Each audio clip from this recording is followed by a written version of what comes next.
Welcome back to Beltway Driving Academy's YouTube channel. I'm Caleb, a driving instructor here, and today I want to talk to you about the 6 essential things you need to do in your pre-drive check. Number 1, the first thing you need to do when you're doing your pre-drive check is you need to make sure you lock your doors. We live in a crazy time. You don't know what's going on. So after you do your pre-entry inspection, your 360, you want to get in, lock the doors.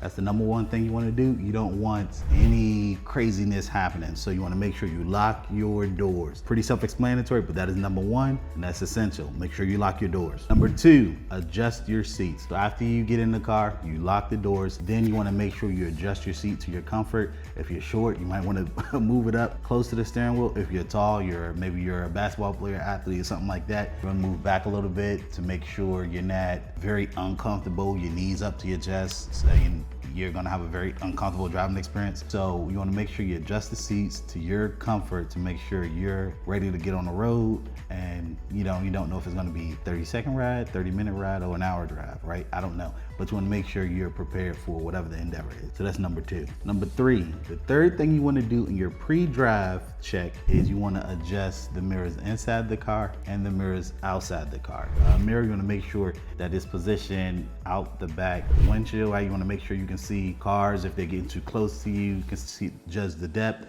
You want to make sure that you can see it perfectly and comfortably from the driver's seat. Next, you want to adjust your side view mirrors. You want to make sure how we teach it is you want to make sure you turn the side view mirrors out, just positioning the mirrors to where you can see a little bit of the back passenger door handle. You can see inside of that blind spot, because if you turn the mirrors out too far, you won't be able to see what is in your blind spot. So you want to make sure you adjust your mirrors accordingly. Number 4, you want to make sure you put on your seat belts and make all the necessary adjustments. So again, if you're a shorter person, you might want to make sure you adjust the seat belt down so that it's not around your neck. You want to make sure you adjust it down and then put on your seat belt. If you're a taller person, you want to adjust the height on the seat belt so that you can put it on and be comfortable. So that is going to be number 4. You want to make sure you put your seat belt on, because we don't do anything without having our seat belt on.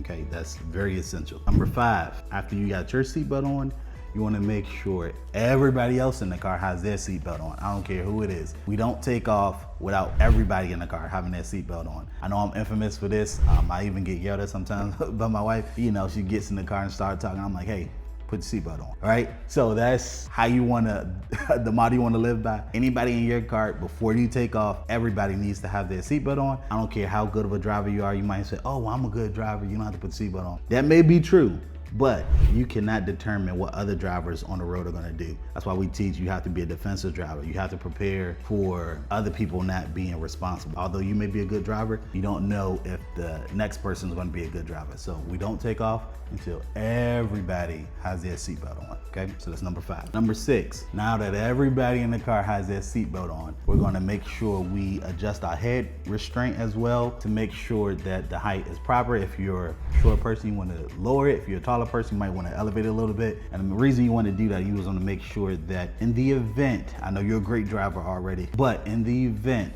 that somebody is behind you and they might rear end you or hit you or have a collision, worst case scenario, you want to make sure that you're not getting any whiplash or anything like that. Something very painful to go through.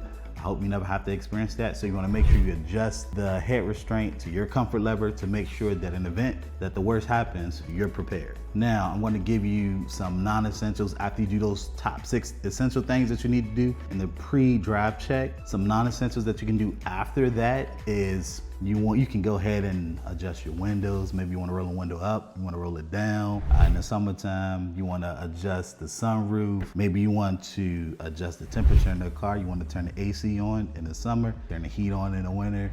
You also want to adjust the radio.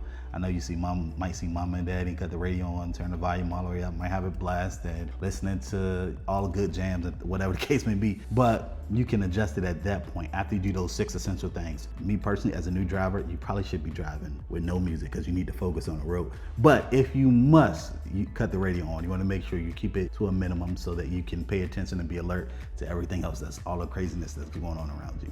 And so those are the 6 essential things you need to do your pre-drive check. Thank you for making it to this far in the video. If you like it, give it a thumbs up. I'll see you in the next video. Thank you.